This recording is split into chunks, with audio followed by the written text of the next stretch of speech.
Cześć wszystkim, nazywam się Wlodek, tu siedzę w naszym rodzinnym samochodzie Tesla Model 3 Long Range, ma już 2 latka, nazywamy ją Mrija albo Marzenka i witam na moim kanale o elektromobilności. Słuchajcie, dzisiaj chciałem powiedzieć, bo często mi pytają, jaka twoja najdłuższa trasa elektrykiem. Otóż najdłuższą trasę miałem, tak żeby bez noclegów, zagraniczną, ale pewnie tutaj w Polsce będzie ciekawe, jaką miałem najdłuższą trasę w Polsce. Za jedną dobę, bez przystanków na sen, zrobiłem 1444 km. Nie było to z fajnego powodu, nie było to dla frajdy. To był rok temu, koniec lutego, pierwszy weekend, kiedy zaczęła się pełnowymiarowa wojna w Ukrainie, jak Rosja zaatakowała mój kraj, gdzie mieszkają moi rodzice. Otóż nie było fajnie, nie było wesoło, po prostu nie mogliśmy nic robić. Chcieliśmy po pierwsze robić coś, a po drugie pierwszą osobą, która do nas przyjechała z Ukrainy, którą mogliśmy pomóc, to była koleżanka ze studiów mojej teściowej i ona przyjechała do nas z miasta Mikołajów. Pewnie słyszeliście, jak miasto było mocno ostrzeliwane. No i pojechaliśmy w pierwszy weekend na granicę. Już wtedy widzieliśmy, były listy, co jest potrzebne dla wolontariuszy, tam dla wsparcia uchodźców, które na piechotę przekraczają granice i potrzebują dokładnie wszystkiego, bo uciekają od wojny. Więc napakowaliśmy wtedy nasz samochód, łącznie z tym, że kupiliśmy i kołdry, i wiecie, pieluchy kupiliśmy, i jakieś jedzenie, które można szybko z kubku zrobić. I pojechaliśmy. Więc co to było, jak to było, teraz wam opowiem. Tutaj na ekranie widzicie mapę naszej podróży. Wyjechaliśmy rano w niedzielę i wróciliśmy bardzo rano w poniedziałek. Nawet potem poszedłem do pracy. Ale okej, teraz wam opowiem o wszystkim po kolei. To jest program Tesla Fi, tracker, którego użyłam. Pewnie widzieliście, jak nie widzieliście, to zapraszam zobaczyć moje podsumowanie roku, wszystkie ładowania i ile tak naprawdę kosztuje jazda elektrykiem, jeżeli nie szukasz specjalnie bezpłatnych ładowarek. Przynajmniej ile kosztowała zgodnie z taryfami zeszłorocznymi. To możecie zobaczyć, tam gdzieś będzie tu, czy tu, pewnie tu. Link na filmie, w którym opowiadam podsumowanie roku. Też zapraszam was, dajcie mi suba, polubcie ten filmik, jak wam się spodoba. Napiszcie jakikolwiek komentarz, co byście chcieli, żebym wam opowiedział, bo no, mam tym samochodem zrobiony już 73 000. Troszeczkę już rozumiem, o co tu we wszystkim chodzi z elektromobilnością. Otóż tu jest program Tesla Fi, czyli taki tracker, który szczytuje wskazania API Tesli i wie, gdzie jeździłem. To oczywiście jest moja dobrowolna decyzja udostępniać takie dane i gdzieś się w chmurze przechowywać. A teraz na początek trochę statystyk. Jak mówiłem, 1444 km przejechano. Przy tym tych kilometrów, które Tesla pisze na ekranie, zużyliśmy więcej, bo skuteczność jazdy, to było zimą 27 lutego, skuteczność napędu jest niżej niż to, co jest, wiecie, przy testach zasięgu w warunkach kalifornijskich, no to skuteczność napędu była niecałych 55%, więc po prostu zamiast 520 czy 530 km mogliśmy przejechać tylko połowę. Łącznie jechaliśmy 14 godzin 13 minut, kilowatogodzin zużyliśmy 343,05, to widzicie tutaj na ekranie. Średnie zużycie w tej wycieczce było 238 Wh na kilometr. No niby dużo, ale po pierwsze jechaliśmy autostradami 150, wtedy autopilot na to pozwalał i koszt, od razu widzicie koszt 380 zł 66 groszy. Dlaczego tak tanio? Bo na ten moment miałem już bezpłatne superchargery, ładowałem na ładowarkach supercharger 2 razy i Greenway, a ładowałem na ładowarkach Greenway 3 razy. Zwrócił mi kasę za te ładowania, ponieważ faktycznie jechaliśmy na granicę z Ukrainą i to było związane z wojną, więc wtedy Greenway takie koszty ładowania po prostu darował swoim klientom, za co oczywiście warto podziękować. Więc tych kosztów tutaj nawet nie wpisałem. Temperatura średnia była poniżej 2 stopni Celsjusza. Ok, co jeszcze? Mieliśmy 5 podładowań w drodze, 199,95 kWh, czyli prawie 200 kWh podładowaliśmy. Starałem się wpisać zużytą energię na ładowarkach Greenway i Ionity. No z ładowarek Tesla to nie mam takich danych. No i całość ładowań wydaliśmy na to 2 godziny 52 minuty. Także długo ładowaliśmy. Nie było wtedy aż tak rozwiniętej sieci szybkiego ładowania jak teraz, tylko rok później, więc korzystaliśmy z tego, co jest dostępne. Tam widzicie też godzina 9, bo to były 5 ładowarek nie teslowskich plus 2 teslowskich. Razem 7 ładowarek. Tutaj wykres widzicie tak jak w komórce, wiecie, kiedy stawicie na ładowanie, kiedy wam się rozładowuje. Jak rozumiecie, to tutaj po środku samochód nie jechał, tylko stał, nie? A teraz o tym wszystkim opowiem po kolei. Będę wam pokazywać każdy odcinek oddzielnie. Więc pierwszy odcinek trasy to był ze Starogardu Gdańskiego, my tutaj mieszkamy, do Ionity Kaszewo Kościelne, to jest zjazd za jedynki na drogę krajową 92, tam jest Shell, stacja CPN. Na tym Shellu nie było diesla, tak z ciekawostek, bo wtedy faktycznie była panika i ludzie sobie na zapas kupowali paliwa. Więc godzina 49 minut dotarliśmy z domu do tego miejsca, wydaliśmy na to 90% baterii, jechaliśmy dość szybko, średnia prędkość wyszła nam 130 km na godzinę i słuchajcie, no jechałem, trzymałem na tym pomacie 150, jeden raz troszeczkę gdzieś tam coś musiałem troszeczkę szybciej pojechać i podgrzewałem baterię dla ładowania na Ionity, podgrzewałem baterię wskazując ładowarkę Tesli, wskazując Supercharger. Więc widzicie, 233 prawie kilometry przejechano za godzinę 50 i już musieliśmy zrobić postój, no bo to szybkość jazdy i zimne warunki i ja nie wiem, czy był jakiś wiatr specjalny, czy tu widać wiatr? A tu akurat nie widać wiatru. Zużycie energii było 264 Wh na kilometr. Skuteczność napędu 49% od tego, co Tesla deklaruje. Tu widzicie naszą mapę. No, bez sensu pokazywać jakby specjalnie. Wysokości 370 km na plus, 370 na minus. Taki był odcinek. Dojechaliśmy, staliśmy na ładowanie. Ładowarki oddzielnie wam pokażę.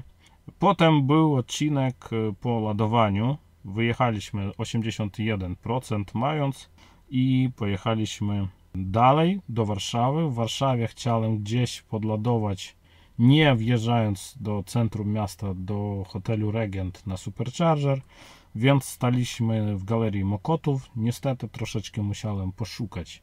Chyba z 9 minut straciłem na właśnie szukanie prawdziwego wjazdu, na prawdziwy parking, gdzie naprawdę będzie ładowarka. Tego niestety jeszcze brakuje. Nie było wtedy uregulowano, jak musi wyglądać znak drogowy wskazujący, gdzie jest ładowarka samochodu elektrycznego. Teraz to już lepiej, teraz już mamy to. Jechaliśmy, widzicie, 155 km przejechano, wydaliśmy na to 58% baterii, przejechaliśmy tam mając jeszcze zapas 23%, znowu była maksymalna prędkość 150, średnia 108, no i tyle. 12:09 staliśmy tam na ładowanie, 50% skuteczności napędu, prawie 51%, więc troszeczkę mniejsze zużycie. Tak wygląda nasza jazda, nie? Temperatura była 3 stopnie Celsjusza. A tu jak krążyliśmy wokół Galerii Mokotów, nic ciekawego. W Warszawie było 5 stopni Celsjusza. No i tam dalej pojechaliśmy do Lublina. Wyjechaliśmy do Lublina mając naładowanie 80%. O 12:55 sobie pojechaliśmy wtedy. Nie było ultra szybkich ładowarek Greenway. Wtedy ta ładowarka przy deklarowanej mocy 90 kW dawała nam coś około 70. Więc troszeczkę musieliśmy postać. To była niedziela. Chyba znalazłem sobie tam łazienkę działającą, ale nie było prosto. I pojechaliśmy 177 km. Tu już była droga ekspresowa. Droga ekspresowa, więc tam aż tak szybko nie jechaliśmy, aczkolwiek gdzieś tam sobie trochę daliśmy więcej, nie? Jechaliśmy głównie ze wszystkimi samochodami, czasami szybciej, czasami 130. Zależy od tego, jak jechały inne samochody. Wielu samochodów nas wyprzedzało. No i dojechaliśmy do Lublina o 14:32, mając 25% baterii. Temperatura średnia była 6 stopni Celsjusza. Widzicie nawet tutaj temperaturę, którą miałem na klimatyzacji ustawioną 19,2 stopni. Generalnie ta Tesla poliftingowa grzeje lepiej niż ma zapisane na wskaźniku, dlatego dla komfortowej temperatury muszę zaniżać temperaturę klimatyzacji. Dobra, zużycie było dużo mniejsze, bo lepsze były warunki i niższa prędkość, czyli średnia prędkość nam wyszła 112, ale jak mocno spadło nam zużycie z 260 do 212, widzicie? I skuteczność też napędu nam wyszła 60, czyli o 10%, nawet trochę więcej poprawiliśmy sobie zużycie. Jedziemy dalej. Do Lublina przyjechaliśmy mając 25%, ale nie ryzykowaliśmy jechać na tak niskim stanie naładowania na granicę, ponieważ no, tam po prostu nie ma normalnych ładowarek, ani szybkich, ani nawet wolnych, a szukać gniazdka no to się nie chciało. Więc następny nasz odcinek był po doładowaniu w Lublinie na Ikei aż do 94%. W tym miejscu teraz na parkingu Ikei jest Supercharger w wersji trzeciej, więc teraz ładowanie w Lublinie zajmowałoby mi dużo mniej czasu. Dużo szybciej by naładowałem. I pojechaliśmy potem do Dorohusk. To było pierwsze przejście graniczne. Więc co, wyjechaliśmy 15:24, byliśmy na miejscu 16:51. Tam już były zwykłe drogi, zobaczcie, tu kawałeczek 130, potem już droga była zwykła krajowa, nie zawsze można było jechać, ale często nie można było jechać 100 km na godzinę, więc dużo mniejsze zużycie. Zobaczmy, 174 Wh na kilometr, więc skuteczność w porównaniu do deklarowanego zasięgu 74%, to jest bardzo dobrze. To oznacza, że nie wiem, 400 km zdążymy przejechać chyba zimą na pewnym naładowaniu, zwykłą drogą krajową, nie? I co nam jeszcze było? Jaka była temperatura? Temperatura była trochę cieplej w porównaniu do początku naszej jazdy, 4,3 stopnie Celsjusza. No i tyle. Tylko 100 km tam było do granicy. 27 zużyliśmy. Przejechaliśmy 67. Szukaliśmy miejsca, gdzie jest ten centrum pomocy uchodźcom. Trochę straciliśmy czasu na to. Potem pojechaliśmy sobie do Okopy, do mniejszej wioski. Tam właśnie wyładowaliśmy nasze rzeczy i pojechaliśmy dalej. Tutaj wyjechaliśmy już mając 66% z wioski Okopy do wioski Zosin. To jest drugie najbliższe miejsce przekroczenia granicy z Ukrainą. I właśnie tam musiała dojechać nasza pani, którą sobie spotykaliśmy. 11% zużyliśmy na to, żeby w godzinę przejechać 54 km. To była taka wąska droga, więc tam mocno sobie nie jechaliśmy, bo wszyscy zaczynali się bać, nie? I nasze zużycie energii wyszło 143 Wh na kilometr, co jest, uwaga, 90% skuteczności napędu. To już w ogóle jest rewelacja. Zimą jechać mając 2 stopnie Celsjusza, nawet niecałych. Średnia była 58, maksymalna prędkość była 100 km na godzinę, więc dojechaliśmy na granicę, gdzie musieliśmy trochę zaczekać, mając 55% naładowania baterii, więc podładowanie w Lublinie do 90 paru procent było jak najbardziej słuszne. To już jest 18 godzina, 18:13, nie? I tutaj czekaliśmy. Trzeba było poszukać miejsca, gdzie można by było zaparkować. Przestawiłem samochód, ok. A jeszcze raz przestawiłem samochód. I do 21:12 stałem 2 godziny. Ponad połowę tego czasu samochód stał z włączoną klimatyzacją. Nie wiem, jakoś tak wyszło, że tylko zużyliśmy 1%, bo może pompa ciepła, bo może ciepła bateria. Tak po prostu jest. No i wracałem do samochodu 0 stopni i nie było chyba śnieżynki. przechłodzonej baterii. Jechaliśmy normalnie, bo to jest chemia LG w porównaniu do poprzedniej Panasonic. Ona po prostu lepiej odporna na niskie temperatury. I tak potem jechaliśmy do samego Lublina. Widzicie, wyjechaliśmy mając 52, przyjechaliśmy mając 10. Nie ograniczałem sobie zbyt prędkości, nawet troszeczkę sobie popalowałem.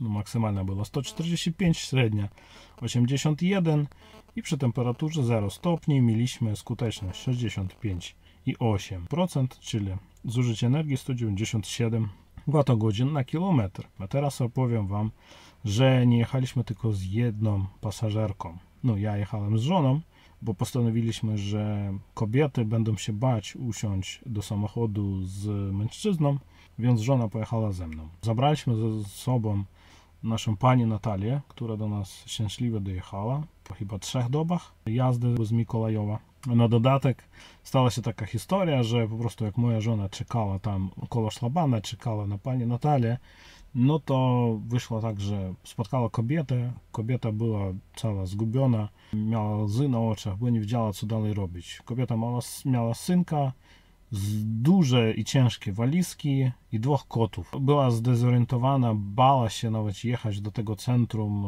dla uchodźców, bo nie wiedziała, kto może jej potem pomóc stąd wydostać się do Gdańska. Szczęśliwie się okazało, że ona potrzebowała jechać do Gdańska, gdzie mieszka jej mama. A my właśnie mieszkamy w Starogardzie Gdańskim. No i jak żona jej rozpytywała i się okazało, że jest z Gdańska, to od razu zaproponowała jej pojechać z nami. Ona nie wierzyła, że to się uda, bo mówiła, mam takie duże walizki, jak to się zmieści. Powiedziałam, że spróbujemy. Dzięki temu, że Tesla ma naprawdę duży bagażnik, to zmieściliśmy wszystkie te ciężkie walizki. Mieliśmy bagażnik z tyłu, mieliśmy ten schowek pod bagażnikiem, mieliśmy bagażnik z przodu, więc zapakowaliśmy to wszystko. I słuchajcie, wszystko zabraliśmy, wszystkich zabraliśmy i kotów. Koty jechali oczywiście z nami tam na kolanach, w tylnym rzędzie siedzeń. Mam nadzieję, że z nimi wszystko jest dobrze. Wiem, że dalej pojechali sobie do Niemiec, gdzie mieszka dziadek chłopca, był wywieziony, a wyjechali dokładnie z tej dzielnicy Kijowa, gdzie do sąsiedniego budynku trafiła pierwsza rakieta. Wszyscy widzieli ten budynek, a przedszkole tego chłopaka zostało zniszczone przez jakiś nalot, więc dobrze, że wyjechali, wtedy nikt nie wiedział, co będzie dalej. Słuchajcie, już rok minął, myślałem, że spokojnie będę mógł o tym opowiadać, ale nie jest to takie proste. I mam w opisie linki, gdzie można wysłać jakieś wsparcie, żeby ta wojna jak najszybciej się skończyła. Dobra, dalej w Lublinie sobie podładowaliśmy i pojechaliśmy do Warszawy. I to już była noc, słuchajcie, o 23:44 wyjechaliśmy mając 72% baterii. To było całkiem wystarczająco, żeby dojechać do Warszawy na Supercharger. Dojechaliśmy tam, wszystko dobrze. Średnia była 110, maksymalna była 143. Skuteczność 53,2%, czyli z powrotem jechaliśmy. Samochód był przeładowany, nie to, że w pełni naładowany, a przeładowany. 5 osób i dużo bagażu. Temperatura była na ulicy -1 stopni Celsjusza, więc takie było zużycie, nie? Ale okej, 244 Wh na kilometr. Tak wygląda zużycie w Tesla Model 3 Long Range, już używanej 2-letniej. Jeżeli ten samochód będzie naprawdę przeładowany ciężarem, no i będzie jechać w takiej temperaturze powietrza. Co było dalej? Dalej ja chciałem jeść i chciałem kawy, bo już byłem zmęczony i staliśmy tam dłużej niż na początku sobie planowałem. Naładowaliśmy aż do 93% na Supercharger. Ze względu na to, że zjadłem, to dalej mi się chciało spać. I to chciało mi się spać mocno. I musieliśmy następny przystanek zrobić mniej niż za godzinę, 57 minut, o 3 godzinie 12 minut, MOP Niesulków na nowo zbudowanej stacji Ionity, tylko 105 km od Warszawy, 254 zużycie energii, znowu skuteczność jest trochę ponad 50% i temperatura była 0 stopni. Maksymalna prędkość była 150 i dzięki autopilotowi w ogóle przeżyłem tą noc i nie musiałem gdzieś tam spać. Także tutaj sponsorem tej jazdy był autopilot zdecydowanie. I dalej co trzeba było zrobić, wypić kawę. Niedługo tam staliśmy i znowu pojechaliśmy. 72% wyjechaliśmy stąd. Następny przystanek zrobiliśmy w Ciechocinku, to był Supercharger. To był najszybszy w ogóle kawałek trasy, 138 km/h średnia i maksymalna prędkość 150. Po prostu A1 była już w nocy wolna od samochodów ciężarowych, nikt nie wyprzedzał, tak jak to było na, wiecie, na dwójce, więc po prostu staliśmy sobie na pas i spokojnie jechaliśmy na autopilocie. To taką jazdę uwielbiam, ale mając taki przeładowany samochód, mając minus 2 stopni Celsjusza na ulicy średnio, to mieliśmy największe zużycie, prawie 300 Wh na kilometr, więc skuteczność spadła do 43,6%. Więc 140 km, 138 przejechano niecałych, zużyto 60% baterii, czyli tutaj samochód miał najniższy zasięg z wszystkich tych kawałków trasy. Ale nic, bo wiecie, Supercharger w Ciechocinku też był pusty, dawał te swoje maksymalne 140 kW, więc tam nie musieliśmy długo stać, żeby podładować.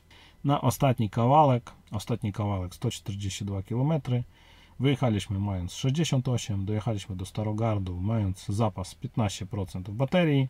No, jechaliśmy, widzicie, znowu 153 była maksymalna prędkość i 119 była nasza średnia, 50,9 skuteczności i było 0,5 stopni.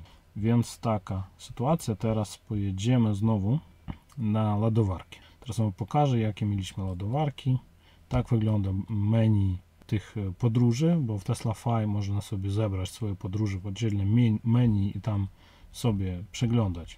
Teraz zobaczymy sobie, jak wyglądały nasze ładowania, bo tu będzie wykres. Znaczy na Ionie Tikaszewe Kościelne maksymalną moc ładowania uzyskaliśmy, którą uchwycił Tesla Fi, 169 kW i widzicie, staliśmy tam 33 minuty. Mogliśmy stać o kilka minut mniej, czyli mogliśmy odjechać wcześniej, ponieważ kiedy dojechaliśmy do Warszawy, to mieliśmy za dużo naładowania. Widzicie, 13% ponad to, co byłoby dla optymalnej mocy ładowania potrzebne, więc tutaj zaczynaliśmy od 60 kW, ładowarka niby ma dawać 90, ale to chyba dla samochodów o napięciu baterii 800 V, ja nie wiem, bo nawet w Kresie dawała nam 78, to był maksimum.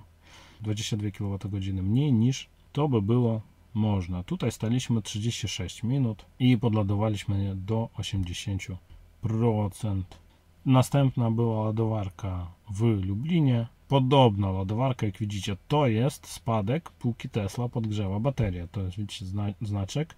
Bateria się podgrzewała i tu pompa ciepła i obydwa silniki kradną 10 kW, nawet ponad 10 z mocy ładowarki, żeby podgrzać baterię. Jak tylko bateria podgrzana, to wtedy zaczyna nam rosnąć moc i widzicie, znowu maksymalnie mieliśmy 78, na poziomie baterii 63. Wtedy była optymalna, wiecie, optymalny stosunek napięcia w baterii oraz tej ilości tego prądu, który mogła pobrać, a dalej już BMS znowu nam zmniejsza moc ładowania, więc odłączyliśmy mając 29 kW mocy i 94%. Powiem szczerze, że na ponad 90% naładowania mieć jeszcze na końcu 29 kW to jest całkiem dobrze. Skuteczność ładowania tu widzicie na każdym wykresie. To jest ilość pobranych kilowatów, które zaraportowała mi ładowarka oraz ilość kilowatów, która poszła do baterii. Reszta, czyli różnica nam idzie gdzie? Na podgrzewanie baterii, nagrzanie kabiny, więc to jest też wszystko ok. No znowu ponownie przyjechaliśmy na ładowarkę w Lublinie. Widzicie, tutaj mieliśmy niską temperaturę. Bateria oczywiście nie była z automatu podgrzewana, więc wystartowaliśmy z 62 kW i z 11% 39 minut staliśmy na tej ładowarce i w maksimum znowu nawet 78 nie uzyskaliśmy, bo dopiero tutaj na 62% bateria została podgrzana do docelowej temperatury i już nie mogliśmy uzyskać maksimum 78 kW i od razu moc ładowania zaczęła nam spadać, nie? Co zrobisz? Tu jest najniższa skuteczność tej sesji ładowania, 89%, bo ponad 10% poszło na podgrzewanie baterii i samochodu. Teraz mamy Tesla Supercharger. Tutaj właśnie bezpłatnie załadowałem na Supercharger Tesli, bo też jeszcze nie było wprowadzone bezpłatnych ładowań, bo miałem, dzięki bardzo wszystkim, kto skorzystał z mojego koda referral, kiedy ten program jeszcze działał, więc to też mi pomogło w tej podróży. Dzięki bardzo. Ta ładowarka w Warszawie nie jest demonem prędkości, maksymalnie daje 120 kW, więc my sobie zobaczyliśmy, startowaliśmy ze 111, zobaczyliśmy maksymalnie 118, już od 45%, wtedy jeszcze było przed update'em, moc ładowania nam zaczęła spadać i kończyliśmy ładowanie mając 29 kW przy 93% w baterii. To była nasza chyba najdłuższa sesja ładowania, 47 minut. Ok, ale tu przez to, że Tesla podgrzała baterię przed ładowaniem, jeszcze w trasie, to mieliśmy skuteczność 90, prawie 6%. Jedziemy dalej, tutaj jest krótkie podładowanie Ionity, 14 minut. Piku nie złapaliśmy, bo raz w minutę pobierane są dane z API, więc złapaliśmy chyba coś tam około 70 kW. Za wysoko zaczynaliśmy ładowanie od 55%. Bateria nie była podgrzewana w trasie, więc też nam skradło jakieś 10 kW mocy. I więc taka była sesja krótka i nie bardzo mocna. Kończyliśmy na 72%, mając 47 kW. I też skuteczność była niska, bo grzałka pewnie była włączona cały czas. Tu sobie zbiłem osłonę baterii przez wysoki krawężnik, niezaokrąglonej. No, trudno. To tylko plastik. Bo samochód był obniżony przez przeładowanie. Niestety zahaczyłem. Dalej Supercharger Tesli w Ciechocinku, to Supercharger w wersji drugiej. Tutaj mieliśmy maksymalnie 142 kW, zaczynaliśmy 135 z 12%. Już na 26 mieliśmy maksymalnie 142, pewnie tutaj podgrzewanie się skończyło, bo było włączone przez część sesji. I znowu spadek, widzicie, dość szybki spadek, 32% już BMS ograniczył nam moc ładowania, zaczęła stopniowo nam spadać, odłączyliśmy 68. No, taka sytuacja. I to koniec. To już sobie w domu ładowaliśmy do pełna. Mamy też taki przy ładowaniu w domu. Wracamy do Road Trips. Taka to była nasza najdłuższa wycieczka w Polsce. A teraz ja wam pokażę czasowo, jak to wyglądało, bo oczywiście ignorujemy te 2 godziny, co staliśmy na granicy, ignorujemy te jakieś postoje, czy tam rozjazdy między punktami przejścia granicznego. Więc ze Starogardu do Dorachusku dojechaliśmy 8 godzin 34 minuty. Teraz już da się to zrobić dużo szybciej, no bo nie dużo szybciej, no może nawet o pół godzinki szybciej teraz się da, nawet zimą, bo są ładowarki 140 kW i Ionity postawione na mopach. Supercharger też w Lublinie dużo szybciej działa, więc na tych ładowaniach można mniej czasu spędzać, nawet z jakąś degradacją. Z powrotem jechaliśmy z dalej położonego przejścia granicznego 9 godzin, czyli nam zajęło to o pół godziny dłużej, tak, wrócić niż dojechać tam. No taka sytuacja, słuchajcie. Dzięki bardzo, że oglądaliście. Napiszcie proszę komentarz, a jaką najdłuższą trasę robiliście wy w waszym samochodzie, czy to elektrycznym, czy to spalinowym.